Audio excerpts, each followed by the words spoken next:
नमस्कार मंडळी, मी अंकित यादव आपल्या सर्वांचं पुन्हा एकदा आपल्या यूट्यूब चॅनलमध्ये स्वागत करतो। तर मंडळी, मुंबईपासून हाकेच्या अंतरावर असणाऱ्या पर्यटन स्थळाला आज आपण भेट देणार आहोत आणि ते स्थळ म्हणजे अलिबाग। आजच्या व्हिडिओमध्ये आपण मुंबई ते अलिबाग हा प्रवास वर्णन पाहणार आहोत।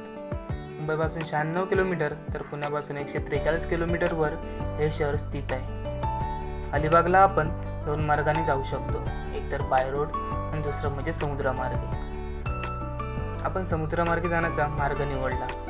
अलिबागला जाण्यासाठी सर्वात प्रथम आपल्याला मुंबईमधील चर्चगेट किंवा छत्रपती शिवाजी महाराज टर्मिनल्स या स्थानकावर यावे लागेल। तिथून बस किंवा टॅक्सी पकडून गेटवे ऑफ इंडियाला यावे। तेथील परिसर नजरेमध्ये साठवून आपण पुढील प्रवासाला सुरुवात करूया। पुढील प्रवास हा बोटीने असल्यामुळे एक वेगळ्याच लेवलची उत्सुकता मनामध्ये दाटली होती। सोबतीला जीवाभावाचे मित्र आणि बोटीचा प्रवास, हा मेळ स्वर्गसुख देणारा होता हे मात्र नाही। हा रिटर्न प्रवास 400 रुपयांमध्ये होऊन जातो। आपण एका दिवसामध्ये हा प्रवास करू शकतो। मुंबई ते अलिबाग जाण्यासाठी आपल्याला प्रत्येकी 150 रुपये बोटीला द्यावे लागतात।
वर्सोली बीच, कुलाबा किल्ला, नागाव बीच, कोर्लाई किल्ला,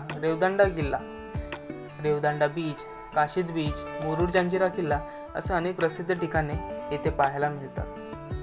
कधी अलिबागला भेट दिली आहे का? आणि दिली असाल तर येथील प्रसिद्ध ठिकाणे कमेंटमध्ये नक्की सांगा। चला तर मग भेटूया लवकरच एका नवीन व्हिडिओमध्ये। धन्यवाद।